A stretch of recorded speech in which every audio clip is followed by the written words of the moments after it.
Joining us now is the candidate who's leading the polls in Wyoming, in that Republican House primary, Trump-endorsed candidate, Harriet Hageman. Harriet, good to see you again. Tell me, what do you think is driving people to get to the polls in these last few hours that you guys are voting there in Wyoming? Is it getting rid of Liz Cheney or voting for you and your agenda? Well, I think it's some of both. There's no question whatsoever. As I've traveled around the state of Wyoming, I've made very clear that I'm not just running against Liz Cheney. I am running for the state of Wyoming.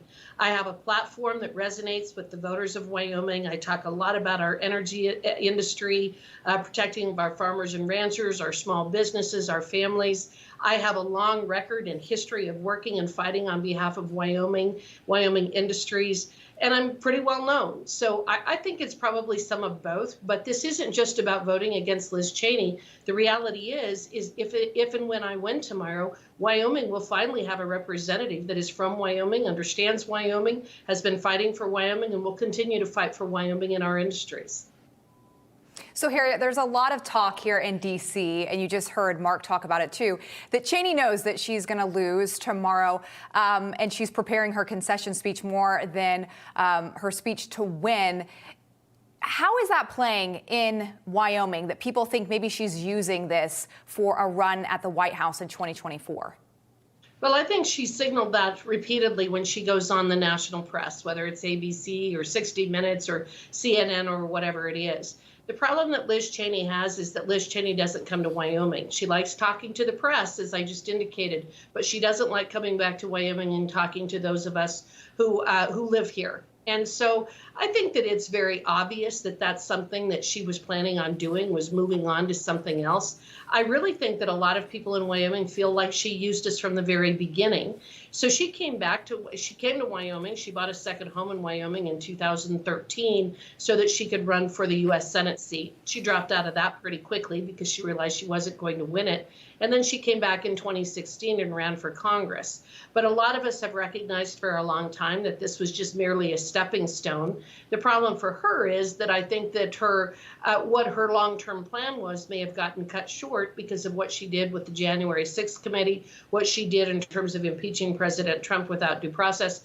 Her decisions have been pretty poor. And so, yeah, I think that she may think that she's going to be able to go on to bigger and better things. I guess a lot of us feel here that if she can't win Wyoming, I don't see how she's going to win or have a constituency for, say, the presidency, if that's what her ultimate goal is.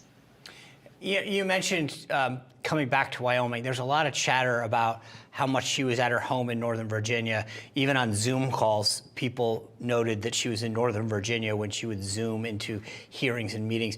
Is that something that Wyoming voters noted? Absolutely. She's been an absentee representative. And I think that probably what was most telling is when Washington, D.C. was shut down during that year or 13, 14 months with COVID-19, she didn't spend her time in Wyoming. She was in McLean, Virginia, where she lives. Her husband works for one of the large Democrat law firms there in Washington, D.C. He's not telecommuting, and he hasn't been telecommuting. He's been working right there in his law firm throughout this entire time. And again, I think a lot of us feel used and abused by Liz Cheney. She came back to Wyoming to run for a congressional seat because she probably knew she couldn't have won in Virginia in the first instance. And then she's attempting to use this as a springboard for something else. But again, the people of Wyoming are really, I think in many ways they've moved beyond Liz Cheney. She is not representing our interests, and she hasn't represented our interests for over 18 months. She doesn't talk about the issues that are important to us. She hasn't been pushing back and fighting against the radical Biden agenda, despite the fact that Wyoming is in the crosshairs. The war on coal, the war on oil and gas, those are the kinds of things that have been really, really detrimental to the state of Wyoming. And what does Liz Cheney talk about? She talks about Donald Trump. She talks about January 6th. Right. She talks about the Constitution, although she never describes what provision of the Constitution she's talking about. She just kind of takes a holier-than-thou attitude about she's for the Constitution and everyone else is apparently not for the Constitution, which is just kind of a strange approach, especially for someone who's never practiced law and really hasn't done anything with it except sit on some committees in Congress. Well, I am going to go out on a limb and predict that we are going to be talking to Congresswoman-elect Harriet Hageman tomorrow. So let me be the first to wish you an early congratulations and be safe in the last 24 hours. Well, thank you. We're continuing to push for every vote out there. So thank you so much. You bet.